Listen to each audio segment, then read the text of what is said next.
If you think you will never personally encounter disaster, you may be very wrong. For there is no immunity from disaster. No place safe enough to be out of its reach. Take this rolling California countryside. It looks innocent enough until you consider that beneath it lies the San Andreas Fault. But the people who live here don't think much about that. After all, they, like all of us, have more pressing, urgent problems. But then that was also the case back in 1933. Southern California is in the pit of the Depression. People are hungry and without shelter, their spirits broken, their existence dependent upon bread lines and soup kitchens. Things are bad everywhere. The unemployed pour in looking for jobs that don't exist. The only escape from the bleakness of Depression reality comes with a 15-cent movie ticket. Close your eyes a minute. Close them. Now open. Pretty, huh? Yeah. $2 a day for this. All I have to do is walk up and down and turn the light on and off. The motion picture industry flourishes, and Hollywood becomes a world of dreams and fantasies. A world so near, and yet so far, where rising stars capture the country's imagination. The studios are busy, and on this March 10th, they prepare to shoot a scene with W.C. Fields. At 5:45 p.m., with the cameras rolling, the world of make-believe is about to become one of terrifying reality. And action. Young man, you probably saved my life. Now what can I do for you? Take us to Shanghai. Shanghai? Yeah. What's the matter? Earthquake! Take it on. Everybody walk. Come on. All right now. All right. Come on. All right. Okay.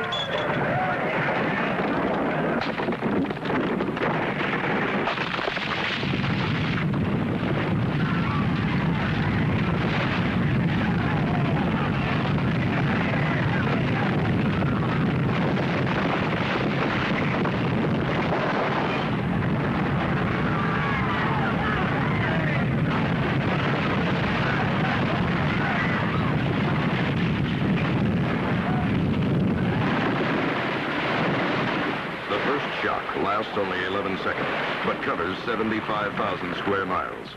In Long Beach alone, 21,000 homes fall prey to its force. 15 solid blocks of the business district are reduced to rubble. 7 minutes later, there's a second shock.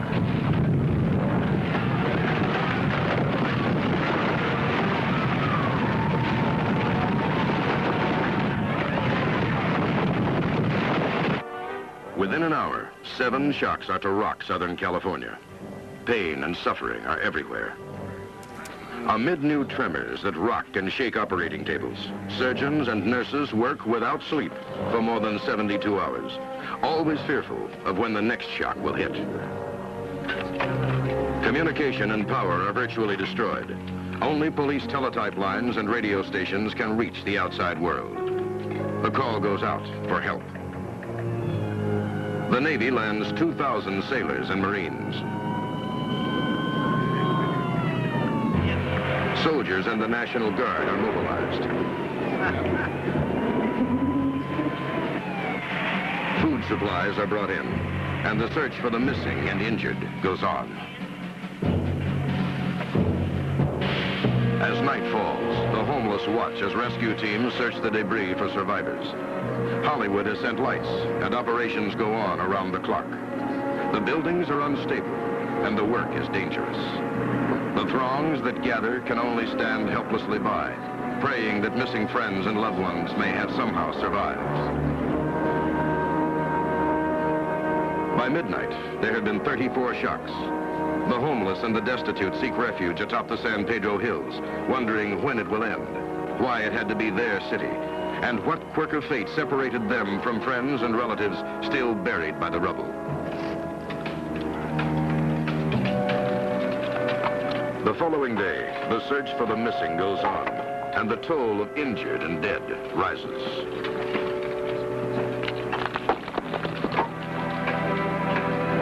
Cleanup operations begin.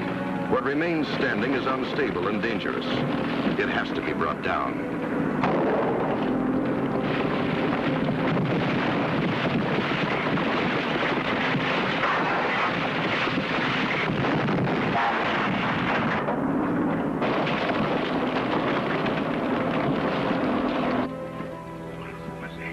120 people have lost their lives in one of the most destructive quakes in the country's history.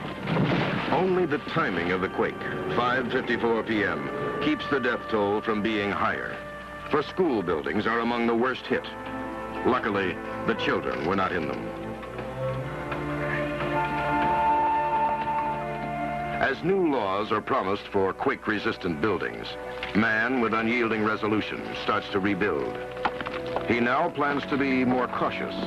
He has seen the awesome force of nature. Aid for the survivors arrives from all over the country. Food lines and first aid stations are set up. Volunteer groups supply clothing, and a new spirit of hope prevails. There are small miracles, and a few know the joy of finding a loved one alive. And while it's over now, the sea of rubble becomes a grim reminder of what they've been through. The city would be rebuilt, memories would fade. But beneath the Earth's surface, the faults are still there, waiting for their next victims. By 1964, Alaska isn't thinking much about earthquakes. Anchorage is crawling out of another northern winter, and it looks to be a boom year for the nation's largest state. It's Good Friday afternoon. Most of the city's 48,000 people are getting ready for the Easter weekend. Then, at 5:38 p.m.,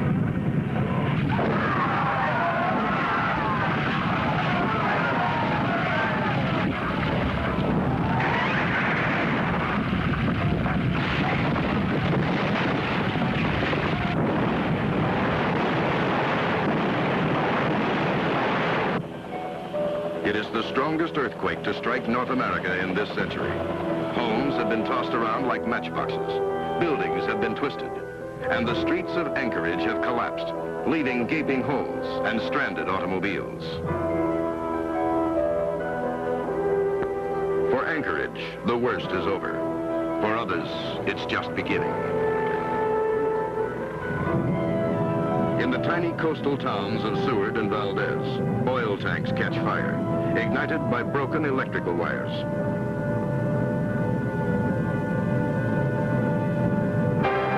And then word comes of tidal waves sweeping southward from the Aleutian Islands.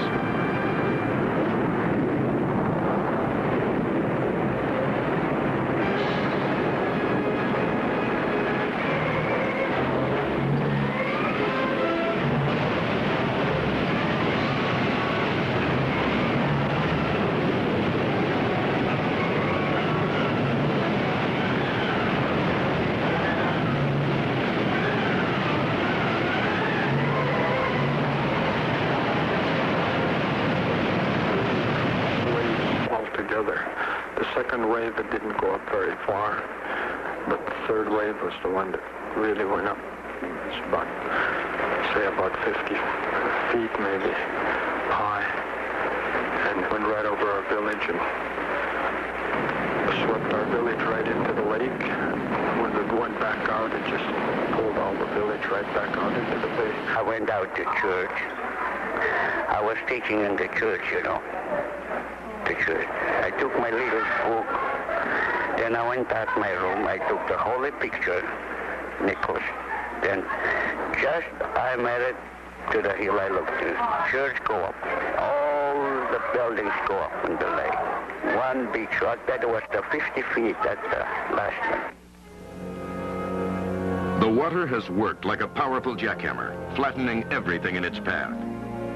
A proud, determined people band together and rise to meet the greatest challenge in their history. 115 people have lost their lives. Cities lie in ruin, and the memories are painful.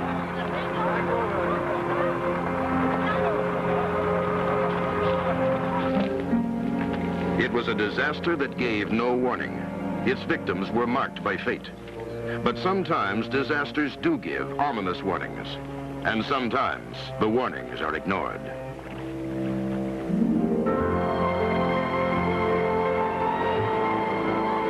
It's a warm August morning in 1969.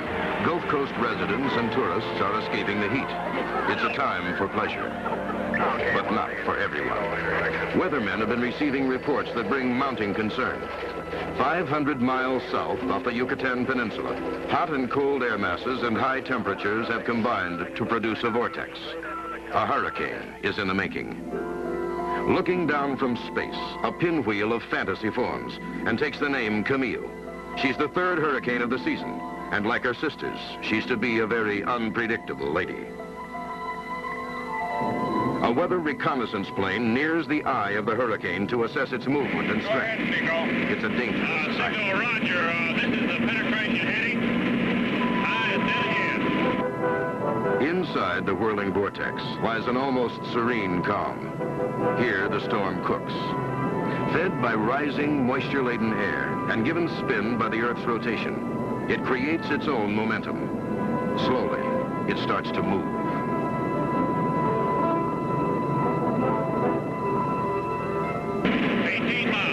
Already, the crew is worried. They've seen hurricanes building before, but nothing like this. Their instruments confirm the worst. Camille is big, powerful, and is now moving in the direction of the Gulf Coast. The hurricane is tracked toward the Mississippi-Louisiana coastline, and the warnings go out. All residents of the low-lying areas are advised to evacuate by noon today. Most people take heed. Over 150,000 pack up and get out. Some don't. They've been through hurricanes before, they say. It's part of the accepted price for living in paradise.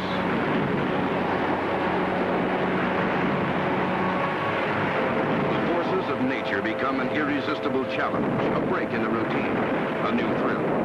The surf has never been so up, and the few can't resist the temptation. They take to the water, oblivious to the mounting danger. For some, it will be their last swim. By now, weather forecasters know this is not to be just any hurricane. Camille is showing herself as a giant, moving to strike the coast with all her fury. With the winds rising, the water level reaches the high tide mark.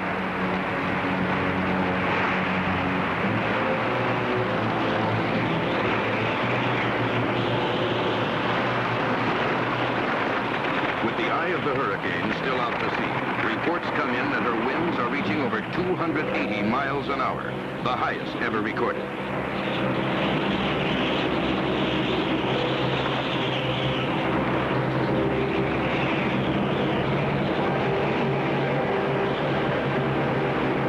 Weathermen begin to worry about the kind of water the winds are pushing and just how far inland she will reach.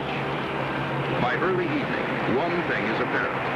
Camille isn't stopping, and the worst is yet to come.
The stretch of coast between Gulfport and Biloxi, called by some the Riviera of the South, is underwater.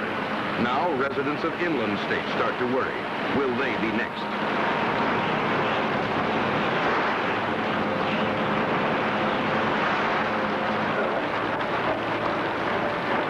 People do what they can, laboring through the night, confident that the worst is over. But it isn't.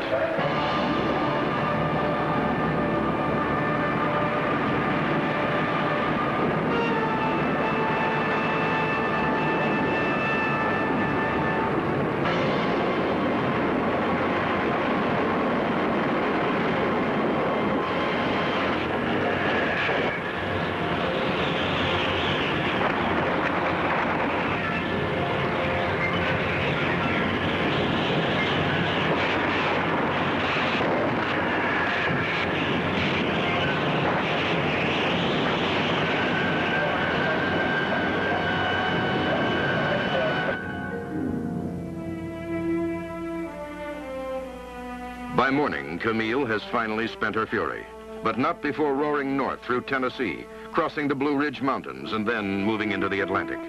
She has cut an awesome path of destruction, hurling small boats far inland and leaving larger ones high and dry. Property damages are estimated at over $1 billion. Other damages aren't so easily assessed. It's bound to be in here somewhere because all these are the houses that came from in this vicinity. They're all right in here, in this neighborhood. But mine was right on the corner and I don't even see it. Yonder!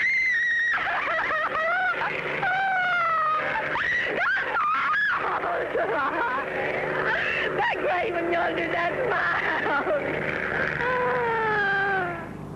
All you have left is your dog? That's right. I'm going to hang on to her. The man on the second floor, he had a drink, and he told me to come on up and join the party, that they were going to stay on the third floor, and I told him no, this was too serious. 5 couples had a hurricane party, and some of the friends that lived here were over here looking for their friends that were in the party, and they can't be found. Well, I was in the next room, so I saw them go out. The walls just fell apart. We went out rushing with the water. Yes, I have a brother and sister, but we're looking for them right now. 258 people are dead. Over 400,000 are homeless. Some will pick up the pieces and start rebuilding. For others, the memories are too powerful. They decide to pack up and move inland, where they will be out of reach of future hurricanes. And Junior, darling, we all right, sweetheart. I love you. Now, don't worry about us. We all right, darling. And hello to all of you. Thank the Lord. Another one will never catch us here, because if we hear of another one coming, we're leaving here and go way upstate like you asked Mama to do. So, okay, now I love y'all. But is there any place truly out of reach of disaster? Certainly the residents of Xenia, Ohio thought so. After all, their quiet, shaded streets and friendly business section were in the heart of America. But on April 3rd, 1974, there came growing cause for alarm. The winds were rising, the barometer falling. The weathermen watched and waited. The cruel forces of nature were again at work. Conditions were just right for a tornado.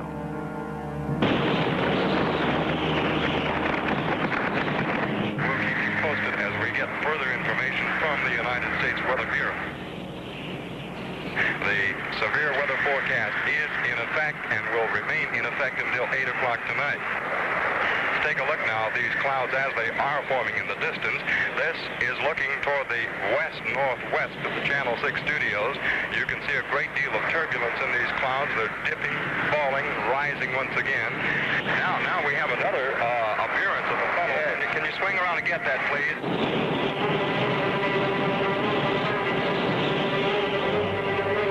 Increasing in force, the twister moves erratically towards Xenia.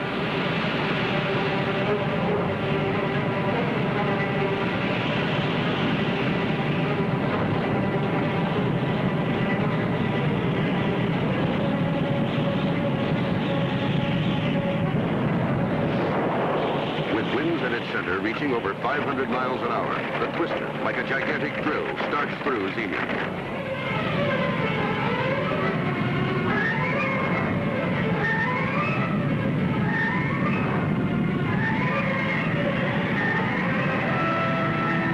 There has been little time for warning. People frantically look for whatever cover they can find, but some are caught in the open.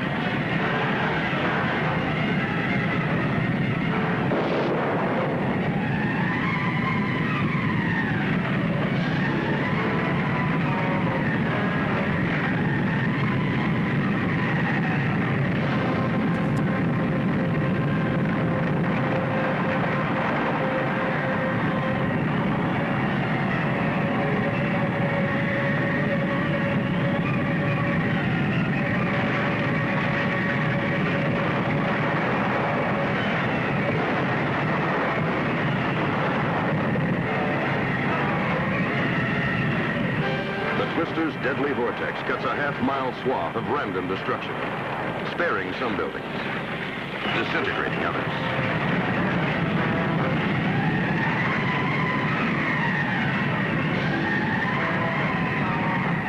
time it reaches the residential area, its fury is awesome. Nothing in its path escapes destruction. People are helpless against its fury. While most people take what shelter they can find, a few gamble with their lives.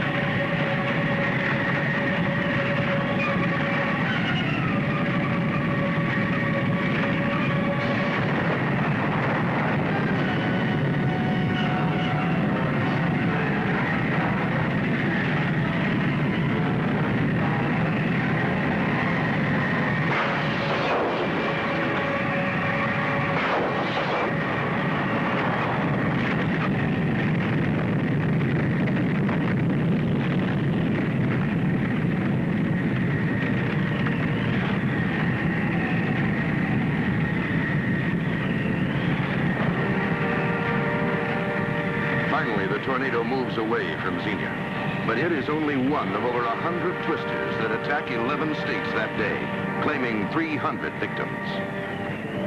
We lost everything we had. But until you've lived through it and seen the real thing, you just have no idea.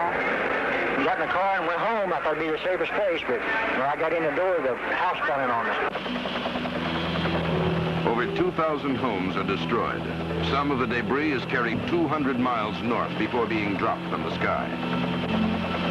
In Xenia, 1,000 people are injured, but miraculously, only 28 lose their lives. Some called it the finger of God, others the tail of the devil. No one could remember anything like it. Later, no one wanted to remember. What had once been bore little resemblance to what remained standing. Surveying what was once one's home became a painful experience shared by many. 85% of the town was gone, reduced to rubble in just 15 minutes. Xenia, Ohio was no longer the quiet, safe little town everybody thought it was, nor was it the only town to ever live in the shadow of disaster. In Finazzo, Sicily, the soil is made rich from the lava of nearby Mount Etna. The natives call the mountain Bonacione, the big, good-natured fellow. But in April 1971, the good-natured fellow came alive and turned mean.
Rampage continues into the night. Like a seething cauldron, its crater continues to boil the superheated brood down the mountainside. The river of lava reaches down 11,000 feet to the base of Mount Etna and starts to devour everything in sight. By morning, it's apparent to everyone the insatiable monster is not going to stop.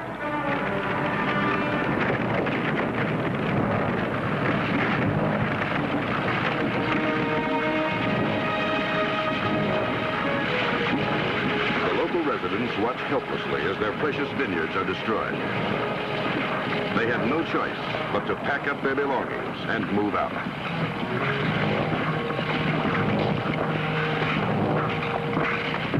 The flow, like a gigantic bulldozer, pushes forward at the rate of a quarter mile a day.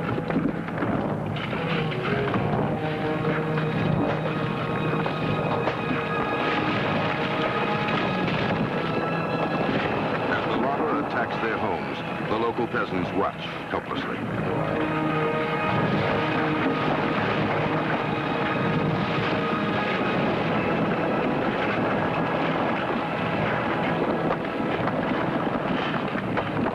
Tourists line the road to gape at the advancing wall of fiery lava. Then they, too, are forced to retreat. Nothing can stop the monster.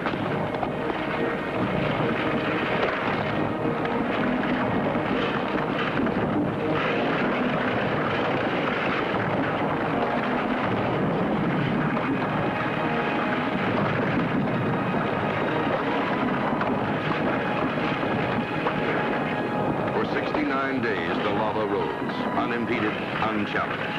Like a fiery serpent, it creeps forward, devouring everything in its path, until it finally drops its fiery head into the sea.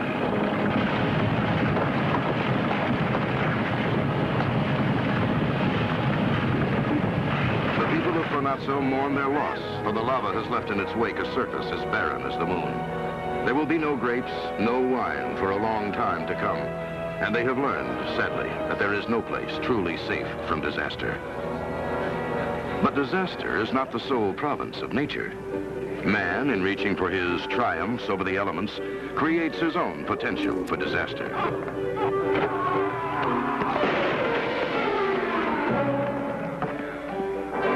The idea of life being savored close to death spawned the daredevil, and the race was on to see who could find the most spectacular way to risk his neck. His imagination was boundless. He found a special appeal in high places and in meeting obstacles head on.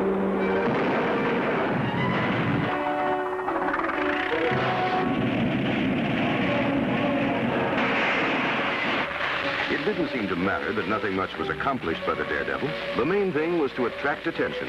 The sillier the stunts, the better. So far, it was only his neck he was risking.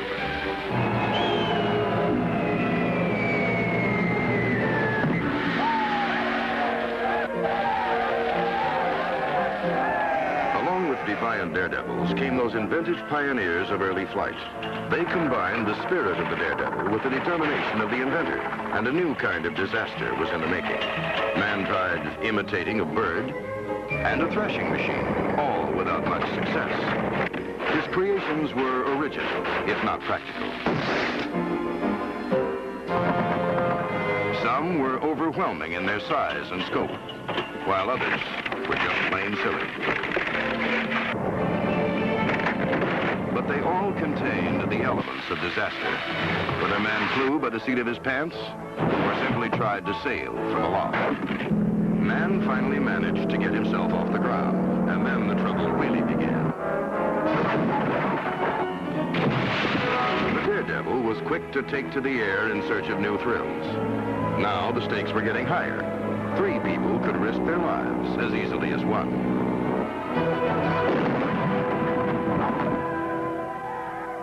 The balloon seemed to offer more promise as a safe, reliable means of getting aloft. In the 1930s, Auguste Piccard took his balloon into the realm of serious science. He was to reach over 13 miles, and a new word was coined: stratosphere. The 20th century was the season for lighter-than-air travel. The gas bag was stretched, and the dirigible was born. Tail fins were added. Engines were attached.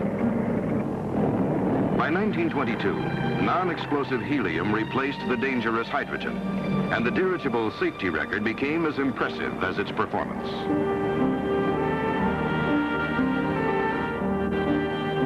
The dirigible could be maneuvered with such accuracy, a new class of mail service was instituted from the mast of the Empire State Building, direct to all the ships at sea.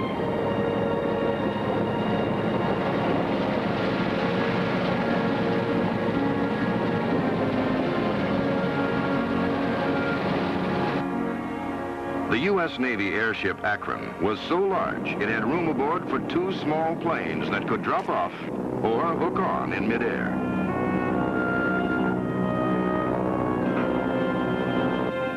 But the Akron was to become a jinx, perhaps an omen.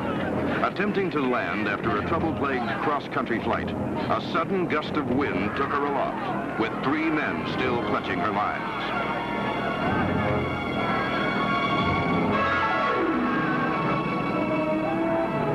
It was 2 hours before the captain could bring the ship down with the sole survivor.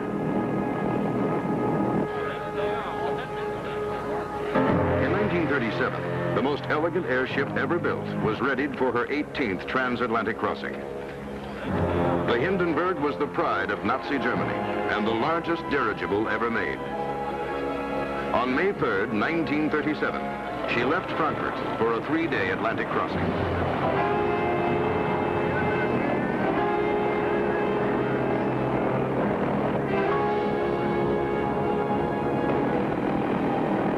One of the passengers was Joseph Spa, an acrobat by trade. I am Joseph Spa. For 45 years I have been an acrobat and almost made my life with a dangerous act called the lamppost climber.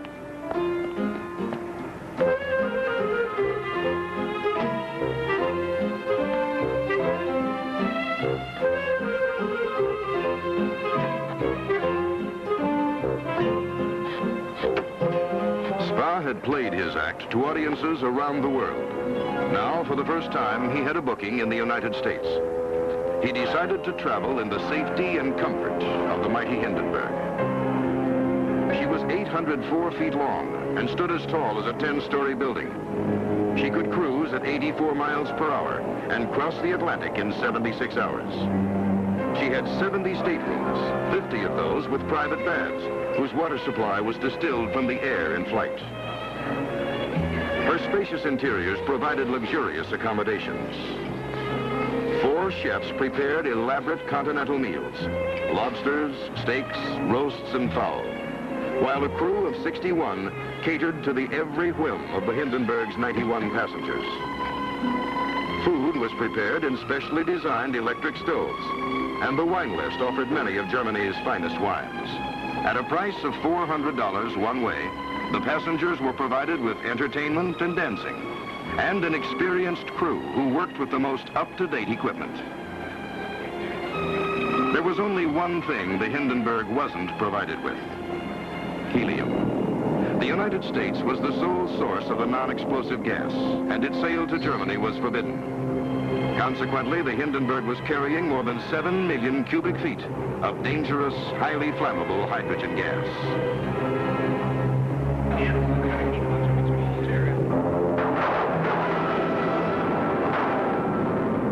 Every precaution was taken to avoid a spark.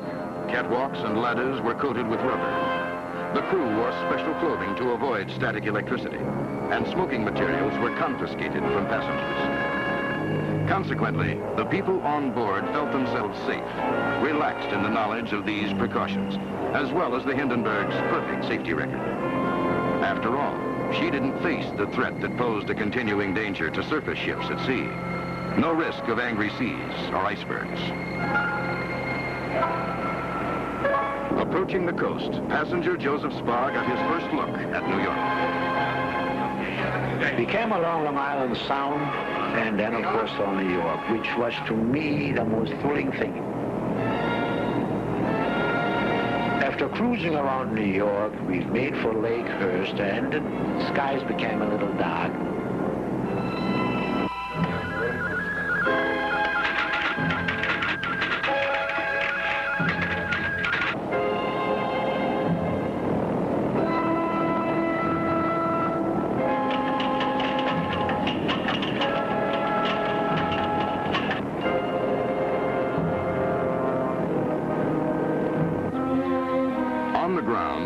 Included those waiting to greet passengers aboard the Hindenburg, a contingent of reporters, and a radio announcer named Herb Morrison.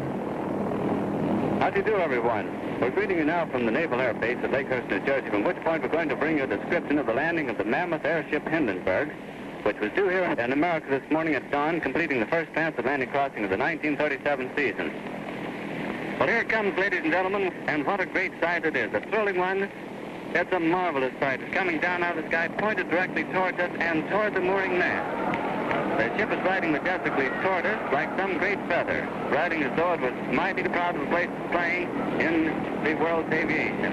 The ship is no doubt bustling with activity as we can see. Orders are shouted to the crew. The passengers probably lining the windows looking down our field ahead of them, getting a glimpse of the mooring mast. There were people below waving up to us, and I thought with what I could see, it was my wife and children, and I put the camera against my eye, and try to take a picture of it.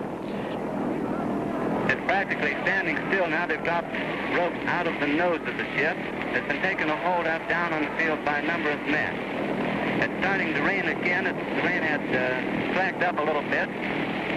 The back motors of the ship are just holding it.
I took the camera and hit this plastic window, and I started to climb out.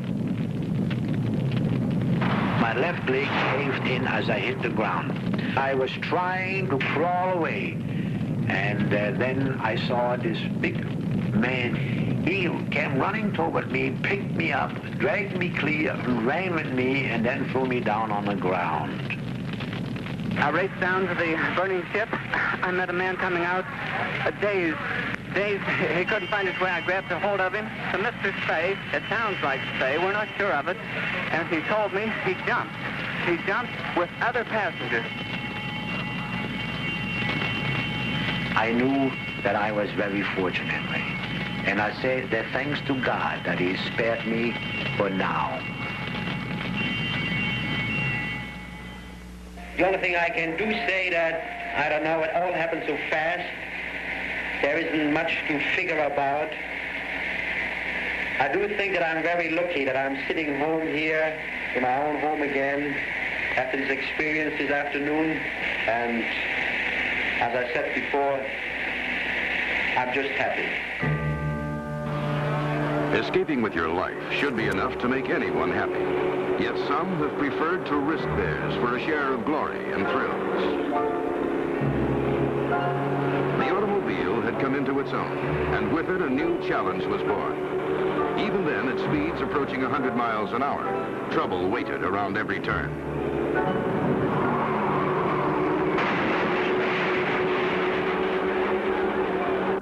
By 1955, auto racing had become the world's #1 spectator sport. And on this unlucky June 13th at LeMans, France, the spectator was to suffer right along with the daredevil.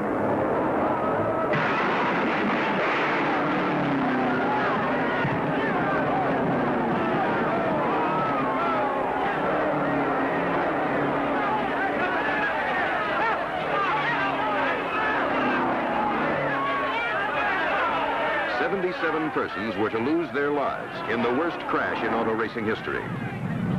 While abutments, fences, and banked turns were added to the racecourse, the cars became faster and more deadly.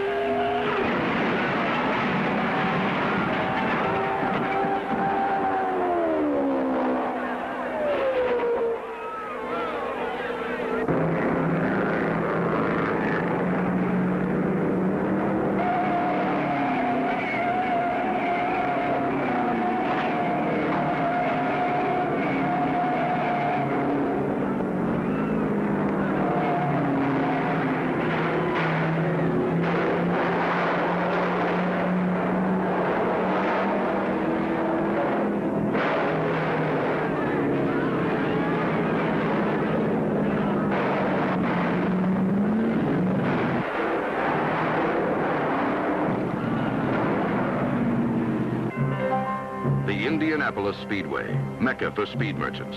A 2.5-mile oval track with specially banked turns. Racing had graduated to a science, and the throng had gathered to watch its achievements. Man's racing machine had become more sophisticated. It was sleeker and faster. It boasted engines of over 700 horsepower and speeds approaching 200 miles per hour. Its 80-gallon tanks were filled with methanol, pure methyl alcohol, a highly flammable compound as lethal as it is potent.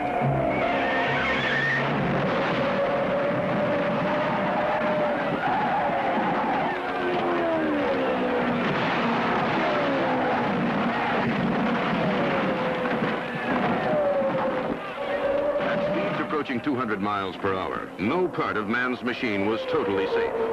Sometimes things just let go.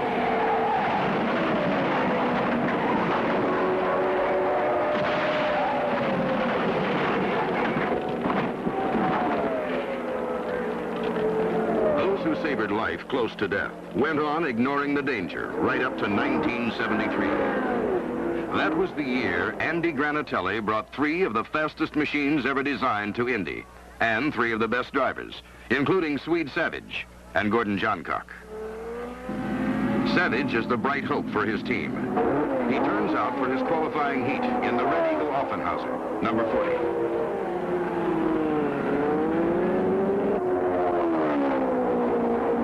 Finishing a year of hospital care after a crash at the Ontario Speedway, this will be his year at Indy. A seasoned driver at 26, he is known for stretching the limits of both track and machine.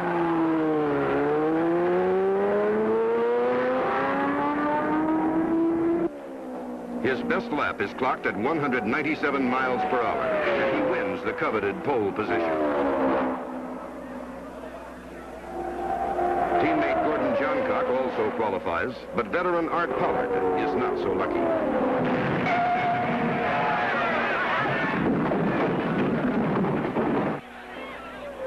Pollard is killed. Widely loved and respected, his loss will later be regarded as an omen.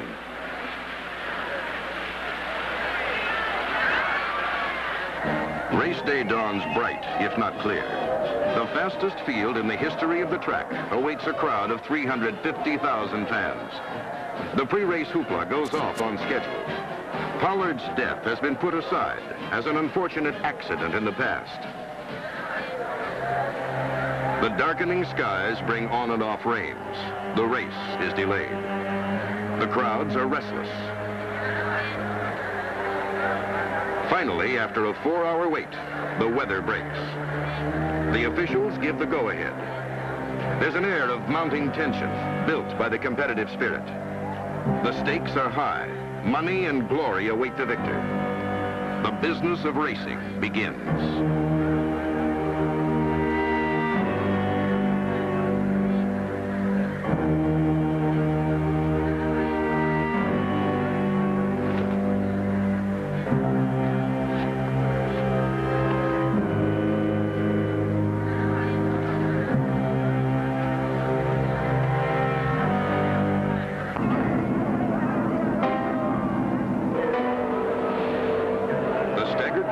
For their positions during the pace lap.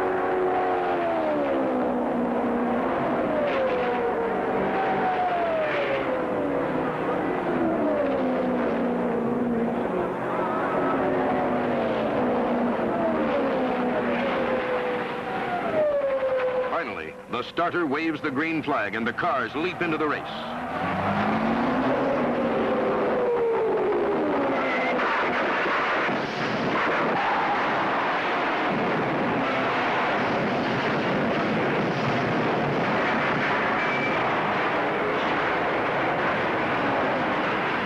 Walter's collision with the wire mesh fence spewed burning fuel onto the crowd.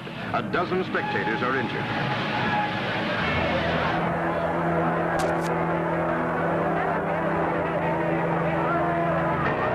A continuous drizzle turns into a downpour, and officials finally call for the red flag. A race that normally takes 1 day now moves into its 2nd day. But again, the weather threatens.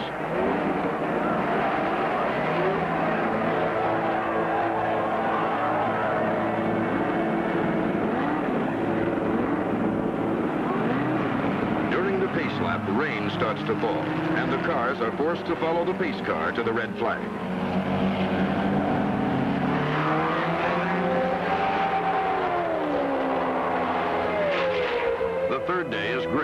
but so far dry. Less than half the fans wait through 5 uncertain hours to early afternoon. Then,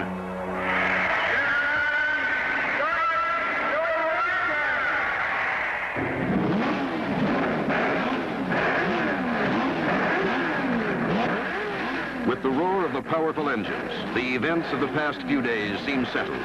Somehow, the jinx is lifted. Pollard's death is in the past. Walter is hurt, but okay. And the race is finally on.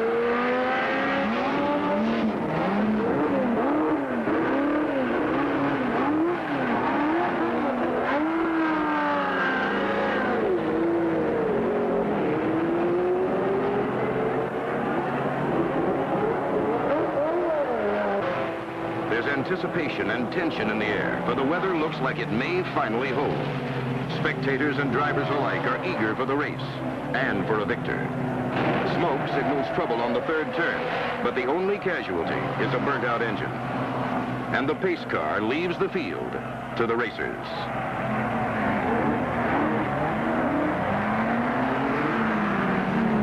Bobby Unser in a White Eagle takes the early lead. His brother Al is also in the race.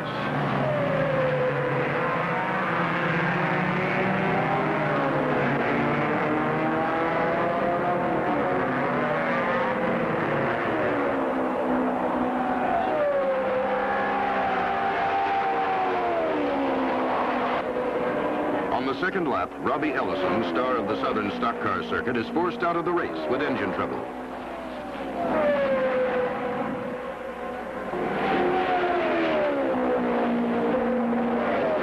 On the 4th lap, Peter Revson slides into a wall. Miraculously, he survives. By the 9th lap, Sweet Savage is moved into 3rd place with an average speed of 180 miles an hour. He turns in for a pit stop for fuel and a fresh pair of right side tires, the ones that receive the most wear on bank turns.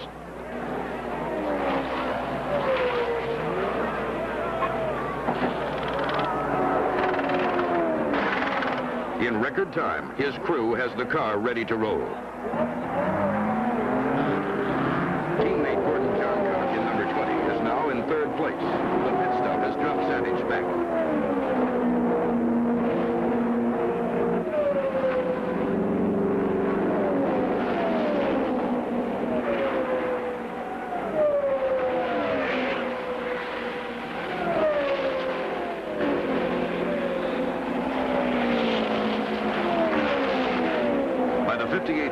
Savage has overtaken Johncock and is threatening the new leader, Al Unser.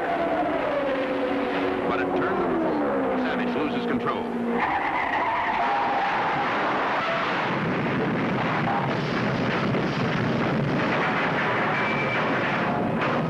Seconds later, fire engines race for the track along with mechanic Armand Teton.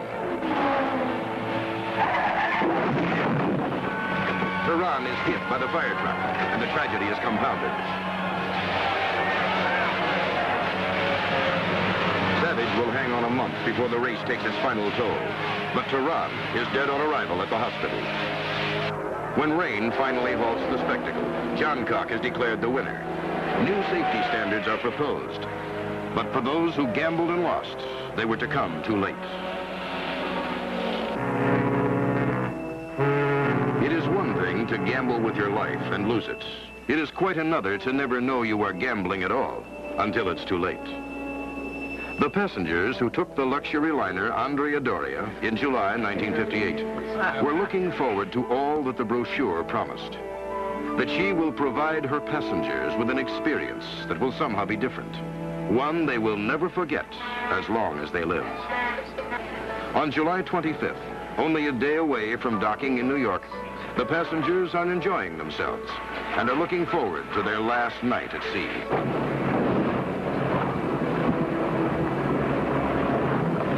That morning, the Swedish liner Stockholm leaves New York. She boasts a specially reinforced bow design to break through heavy ice. By mid-afternoon, the Andrea Doria hits fog.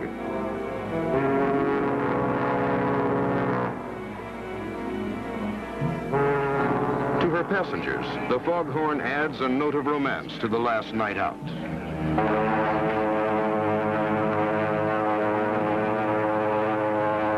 With darkness, the Andrea Doria's captain decides to cut the ship's speed slightly, again according to normal procedures.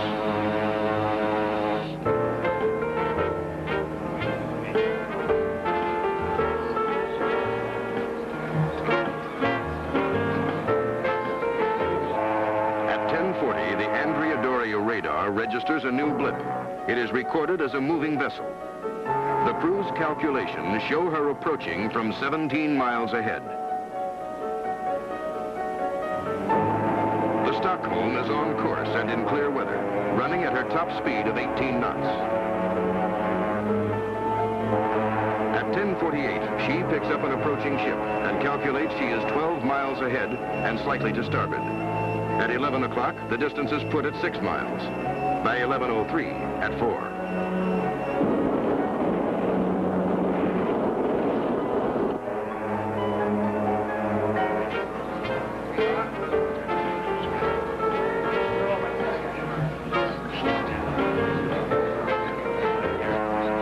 At 11:05, the Andrea Doria's captain determines the approaching Stockholm is 5 miles off.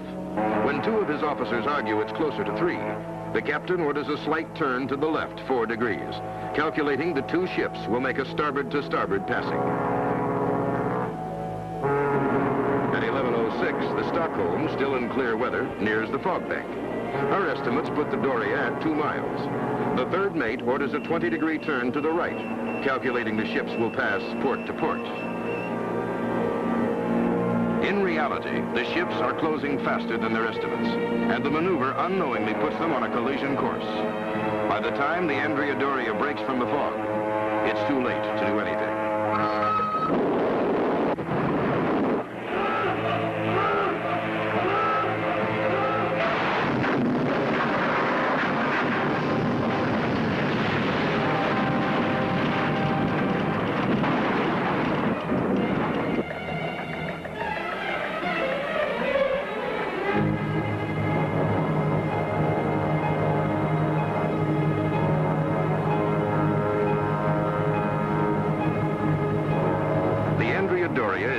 So badly, only half her lifeboats can be launched. The lucky survivors search the sea for those not so lucky.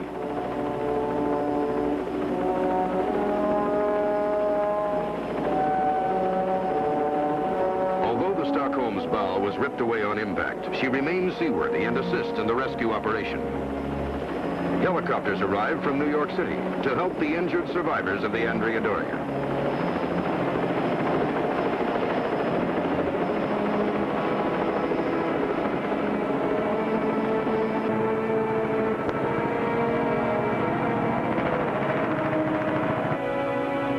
Ocean-going tug Cape Ann and the liner Ile de France arrived to finish the job of picking up survivors, who line the deck, wondering how such a disaster could have ever happened. And they, like others, would long wonder if there was any place truly safe from disaster.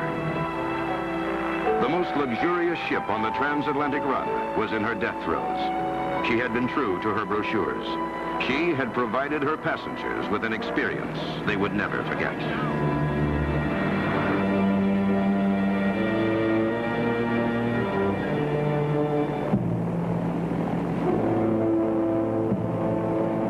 Of the Italian fleet does not go quickly or dramatically, but gives up by degrees as the insistent waters fill her hull.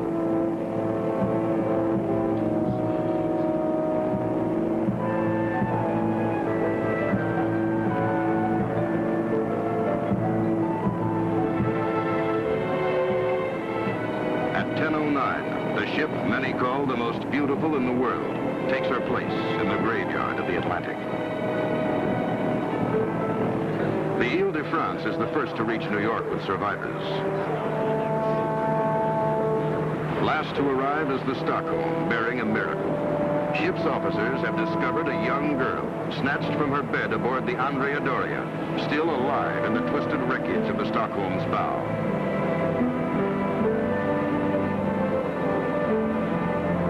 As the Stockholm docks in New York, relatives anxiously scan the railings, searching for their loved ones.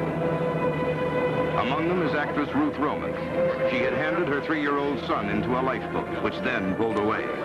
Rescued later by the Ile-de-France, she still hasn't seen it.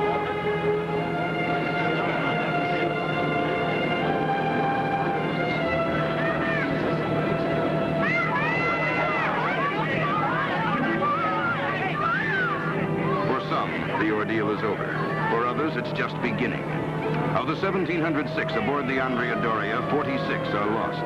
Aboard the Stockholm, 5 seamen are dead. It's a miracle the toll wasn't higher. To the grateful survivors and their loved ones, it was a day of joy. The recriminations and accusations would come later. The investigation that followed was inconclusive. Blame was never fixed, merely laid to human error. A fact that brought to most the sober realization that there is no place truly safe from disaster. Certainly, that was borne out by Texas City, a town whose own growth and success helped create the potential for disaster. The year is 1947. World War II has brought big industry, especially oil and chemicals. And in 5 years, the tiny city has swelled from 5 to 18,000. Part of Texas City's growth was due to the expanding chemical industry, which had grown up in close proximity to the city's docks. So did the tank farms of a number of the nation's most prominent oil companies. On April 16th, 1947, 3 ships and a barge lie close to each other at the Texas City docks. One of those ships is the French freighter SS Grand Camp. Earlier, the Grand Camp had loaded its forward hold with a shipment of small arms ammunition. Now, the aft hold was being loaded with 2,300 tons of ammonium nitrate, a good, comparatively inexpensive fertilizer. But the normally safe fertilizer, when packed too tightly and exposed to heat, could become a lethal explosive. Signs throughout the ship prohibited smoking. But as fate would have it, on this April 16th, one man chose to ignore those signs, and a disaster was in the making.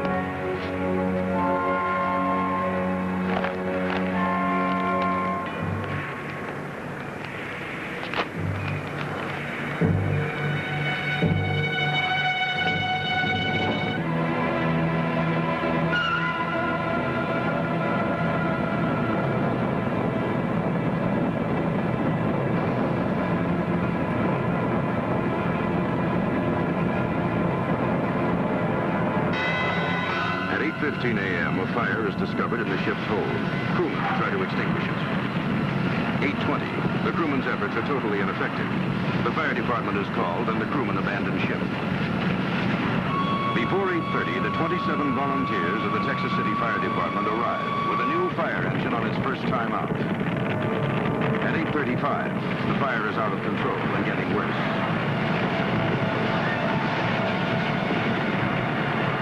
Drawn like flies, the curious begin to pour into the waterfront area, adding a final element of ignorance to the growing potential for disaster. And then, at 9:12 a.m.,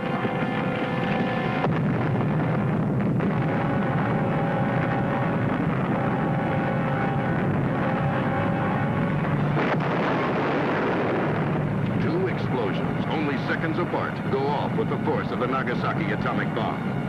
The first explosion has hurled the Grand Camp's nitrate skyward, where it has exploded in an even more devastating blast, smashing everything below and rocking the Gulf Coast for 150 miles. All 27 volunteer firemen are killed instantly, many decapitated or crushed by flying debris.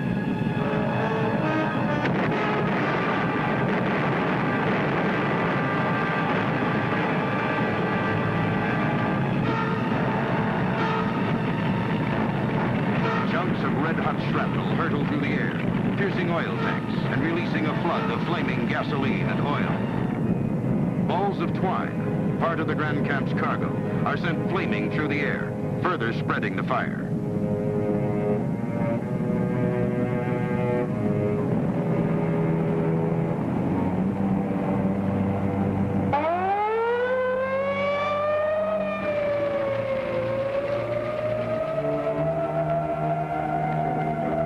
The call for help goes out. Thousands are injured. There is no water or power, and a dangerous sulfur gas covers much of the area. Firefighters and emergency crews labor throughout the day to contain the fire.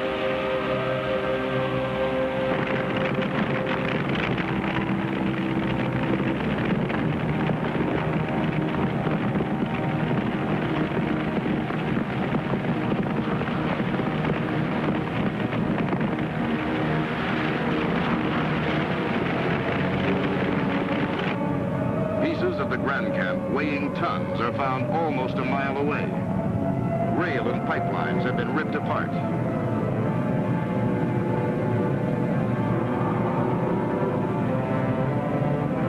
The barge moored next to the Grand Camp is tossed 200 feet across land into a parking lot, and the lot itself has been turned into a junkyard. Even a light airplane flying over the area has been blasted out of the sky. Almost every house within a 1-mile radius of the explosion has collapsed. Virtually every window within 2 miles of the blast has been shattered. As far away as 2 miles, people driving in their cars are killed by the barrage of flying debris. The Red Cross organizes one of the largest emergency operations in history, as cities up and down the coast rush help to the stricken survivors. Medicine, food, and clothing are airlifted to the devastated city. As the day wears on, fires still burn out of control, and the docks become a center of major concern. By nightfall, the situation is critical. The freighter SS High Flyer is also loaded with ammonium nitrate. Attempts to tow the freighter away from the dock have been fruitless. Finally, the inevitable happens.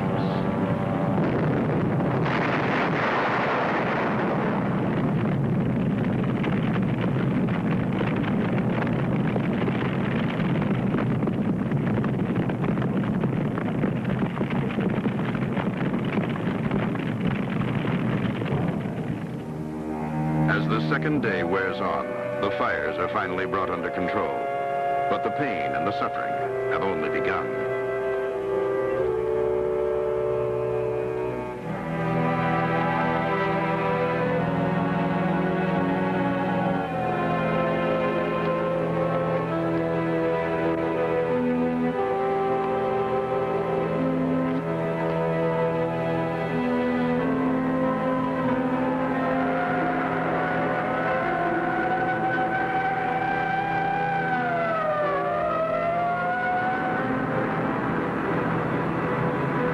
Survivors wait to find out if relatives and friends are still alive, as the search for the missing and the dead goes on.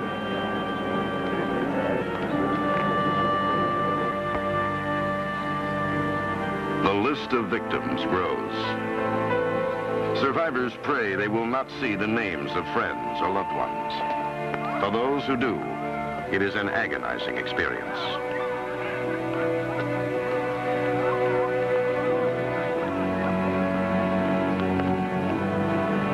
A memorial service is held to mourn the more than 500 dead and to pray for the 4,000 injured.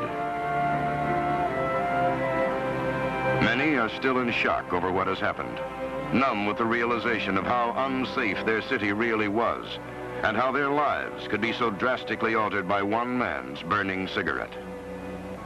They couldn't help but wonder, if their city wasn't safe from man-made disaster, what city was? There are man-made things designed to prevent disaster. The Teton Dam in southern Idaho was one of them. Approved by Congress in 1964, the dam was to control the yearly spring runoff and stop the chronic flooding of the Snake River Valley. By early 1976, the dam is complete. By June 5th, it's almost full for the first time, forming a picturesque lake just as the engineers had planned. But at 8:30 a.m., something happens the engineers didn't plan. A small leak develops in the face of the dam, and a bulldozer is dispatched to fix it. Meanwhile, a second leak starts near the top of the dam. The 80 billion gallons of water trapped behind the dam exert tremendous pressure, and the leak expands so fast, the bulldozer is helpless. Moments later, a section of the dam's face collapses.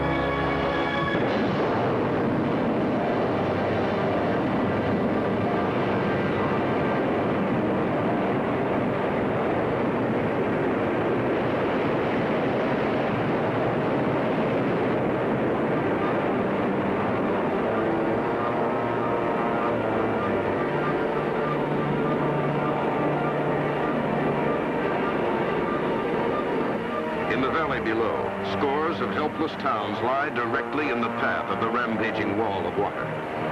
Warnings are flashed as the water spreads with destructive force.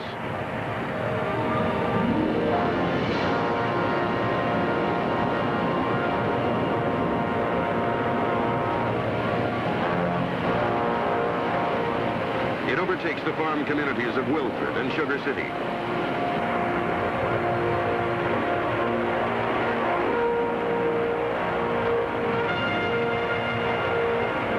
People run for their lives. Houses float down Main Street, and bridges are in danger from the floating debris.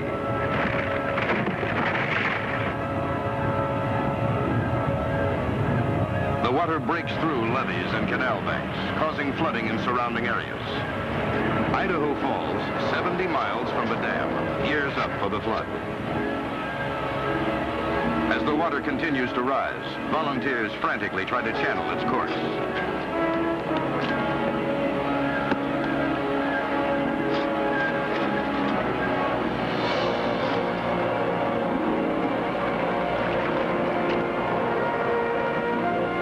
The work goes on through the night as weary residents prepare for the worst. With power lines severed by the flood, the only light comes from abandoned buildings burning down to the water line. By morning, the buildup of debris creates a new problem, and workers frantically try to relieve the pressure on several bridges. Dynamite is finally used to blast a channel and divert the pressure on the Broadway Bridge.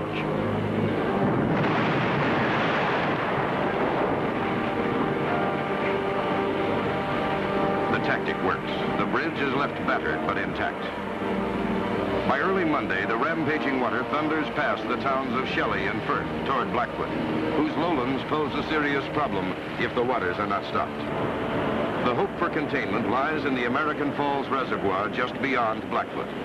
Dam officials have been releasing water to make way for the rushing torrent. Now, as the raging waters pour into the reservoir, the question remains, will the dam hold, and can it contain the water to come?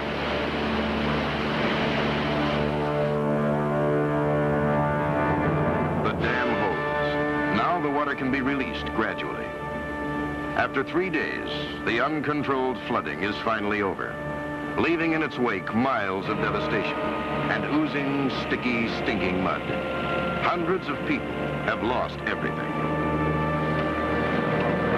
Out of the disaster, people pick up and start anew. 11 people lost their lives when the toll could have been in the hundreds. But still, what if this had happened at night? And why did it have to happen at all? Senator Frank Church had this comment on the dam. This dam was built according to the latest state of the art. Nothing like this should have happened. Nothing like this could have happened, except for some fatal flaw, either in the siting of the dam or in the design.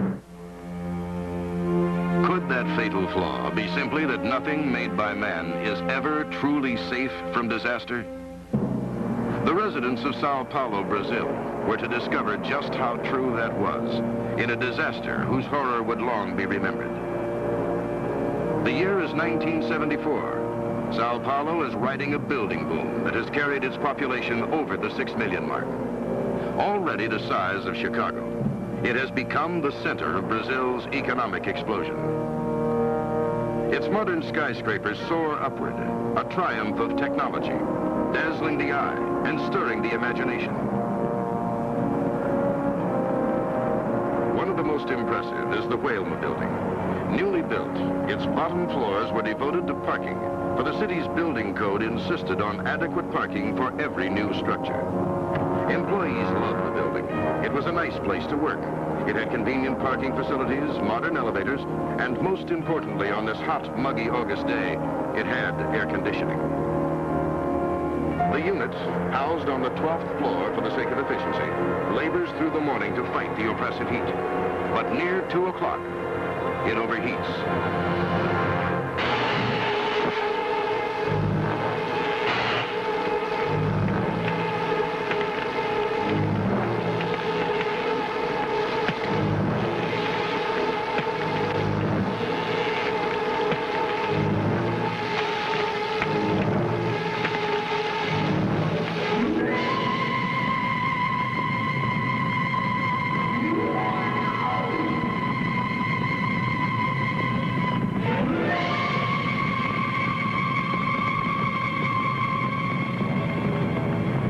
intense heat quickly shatters windows, allowing the air currents to sweep the flames upward.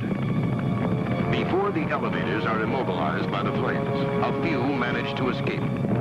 Others make it to the roof, where they find little help or a chance of escape.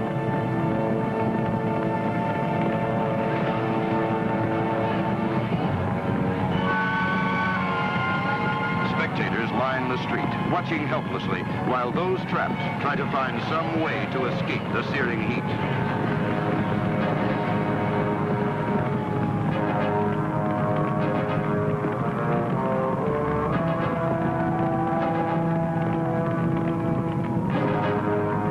Authorities are helpless. The city's fire units are delayed by the throngs who quickly gather to gawk at the spectacle.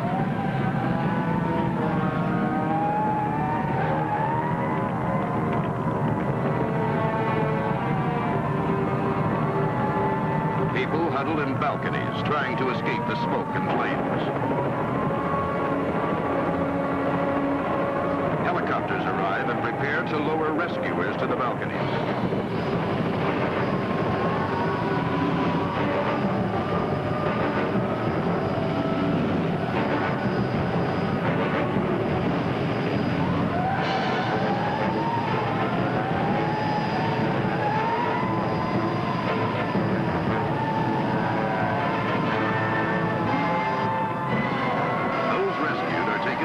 Rooftops, where milk is used as immediate first aid to counter the irritation of smoke.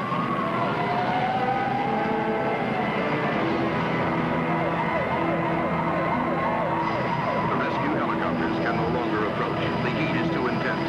There is now neither manpower nor equipment to help all those who try desperately to escape. The mounting smoke and heat forces those on the balconies to take dangerous steps.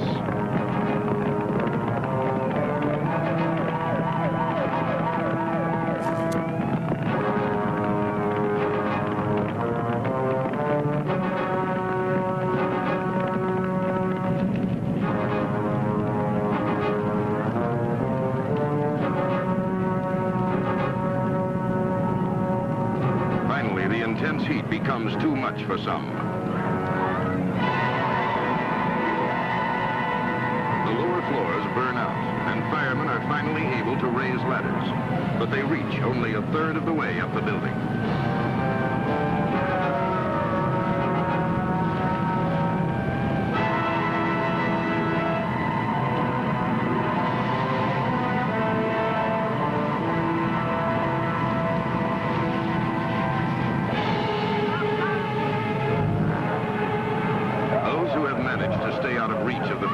Begin their climb out of hell. Those above the reach of the ladders have little hope.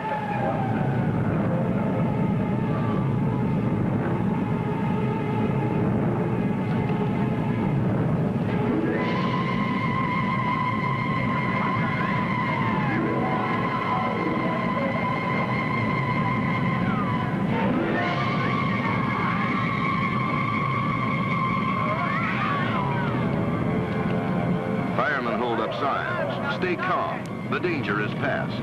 But for many, it is not.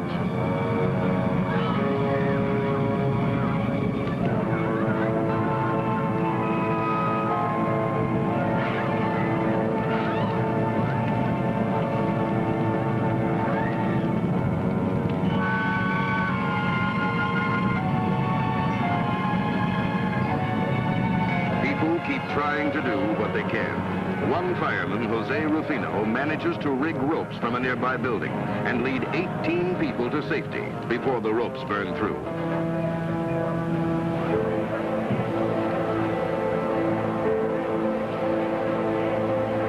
The fire burns for 4 hours until there is nothing left to burn. For those who survive, it's a miracle. For the families of those who do not, it's a travesty. The final toll is 220 dead, burned, suffocated, or crumpled on the sidewalk. 250 more are in the hospital. Tragically, the same flammable plastic material used throughout the Whalma building is still being used today in many of America's finest office buildings, perhaps the one you work in. Few people seem concerned about preventing disasters until after they happen. But those few can make a difference when they wisely prepare for disaster. Even back in 1956, flying was safer than driving, and preparation for disaster was a standard procedure.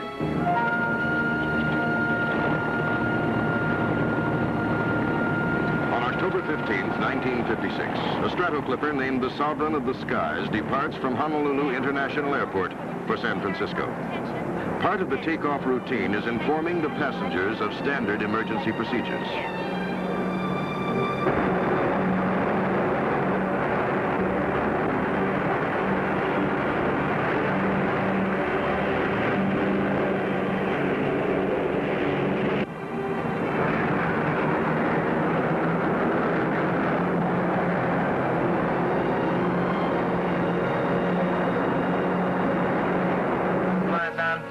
This is Honolulu Tower. You're cleared for takeoff.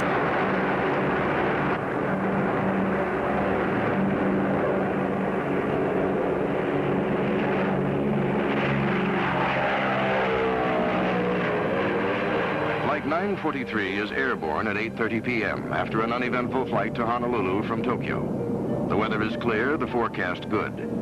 The 26 passengers aboard relax for what they assume will be another uneventful flight. The plane's captain, Richard Ogg, is a veteran pilot with 20 years flying experience. He takes Flight 943 to 13,000 feet and levels off for the flight. Earlier that day, halfway between Hawaii and California, the U.S. Coast Guard cutter Pontchartrain is patrolling a 210 square mile area known as Ocean Station November. The ship is assigned to gather weather data and give navigational aid to ships and aircraft, an assignment that is to link the Pontchartrain to the fate of Flight 943. Aye, aye, sir. Will do. In command of the Pontchartrain is Captain William Earle, a 40-year-old veteran of the seas.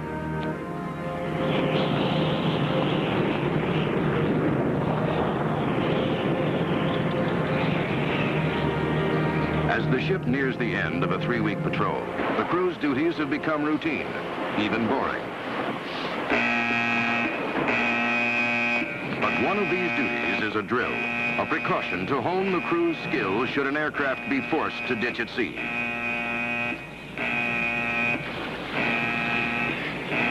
Nearing mid-Pacific, the flight plan calls for a climb to 21,000 feet. Number 1 tank's gone crazy.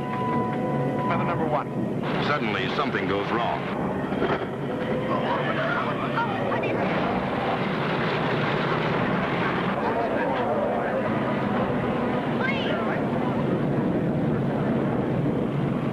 Number 1 tachometer showed a tremendous increase in the RPM of number 1 engine, and it was obviously we had a runaway propeller. Will the prop stay on? It's too early to say.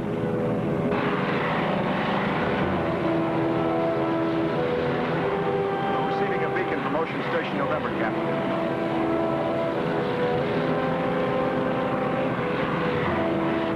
Ocean Station November, this is Flight 943. Ocean Station November, Flight 943 call. Ocean Station November, this is Flight 943, over. Coast Guard Station, Ocean November. Flight 943, go ahead, over. Ocean Station November, we have a runaway propeller unable to feather it. We might have to ditch. Can you give us a continuous beacon? Over.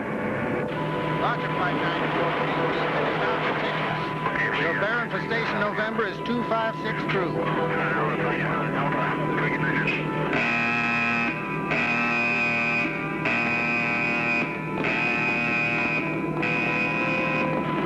The ship's crew knew this was no drill, that now the weeks of practice might have to be put to the test. And if they were, lives would be at stake. Oil pressure drop in number 4.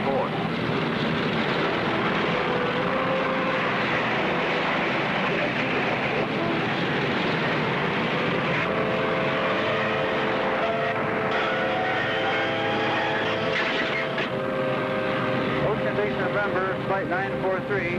Number 4 engines failed now. We have only 2 and 3 running. Number 1 still running away.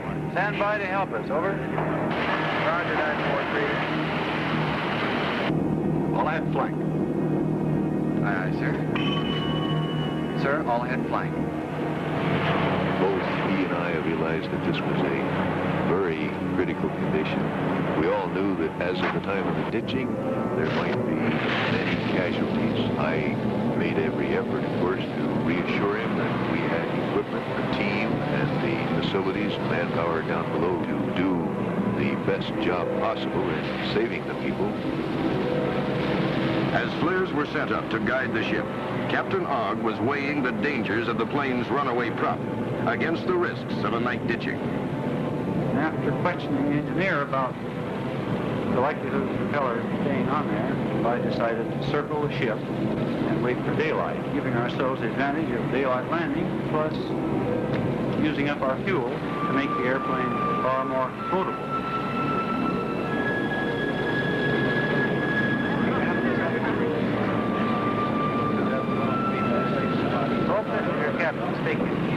We know now that the landing at sea by this Coast Guard ship here is inevitable. This ship is completely equipped to help us out in any emergency, and we have aboard here life rafts and all equipment to make a safe landing at sea. We think we can remain aloft until daylight, however, and we'll probably land shortly after dawn by this ship. In the meantime, please follow the instructions of your cabin personnel. As the plane circles for the people on board and the crew of the puncher train, the tense waiting begins.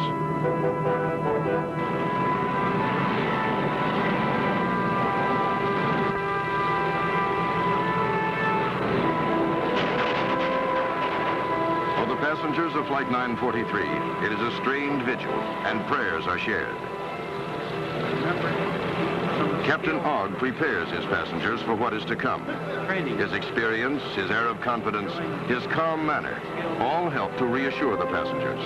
The one thing he wants most is to avoid panic.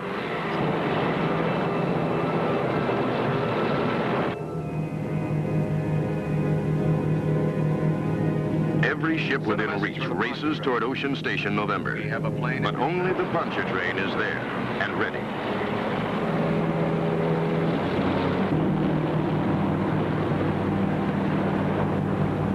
At dawn, the crew receives their final instructions from their officers. The men are well trained and ready.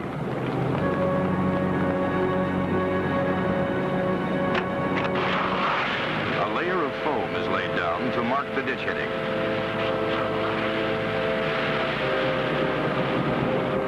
We were busy, of course, but I did have time to search my memory for every scrap of information that would be of help to us in this landing at sea. The tail of the airplane would come off upon impact. This prompted me to remove the passengers from that part of the airplane. Wind 3.5 knots from northwest. Ceiling 3,000 feet. Wave height 1 to 2 feet in gentle continuous pattern from windward. Over. All that could be done had been done. Now the lives of 31 people rested in the hands of the pilot, Captain Ogg. There could be no mistakes, no second chances.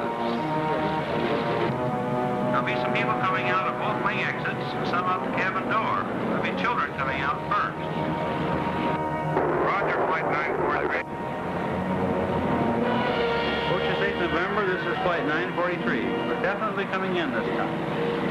1 minute now to impact. 1 minute to ditch now. 135 knots. 10-degree flat.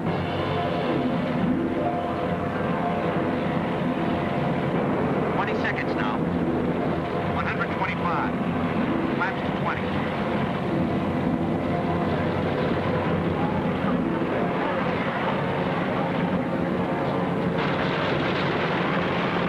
110. Full flaps.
Teton has followed instructions, and Captain Ogg has managed a miracle against incalculable odds. No one is lost. There are only a few minor injuries. A major disaster has been prevented because man had the foresight, the skill, and the luck to avoid it. But still, we are slow to learn. We go about our daily lives facing 100 small aggravations. We haven't time to think about big disasters because we have so many small ones. But we don't often find time to consider that in our quest for the good life, we are paying a price. The new potentials for disaster are increasing, slowly, insidiously, and while they provide us with the things that make for the good life, they also provide dangers, many of which may become a threat to our very existence.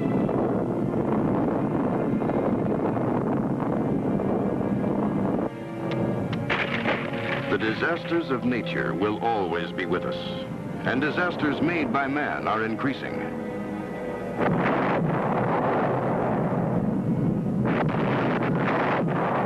Both have one thing in common. The next victim could be you.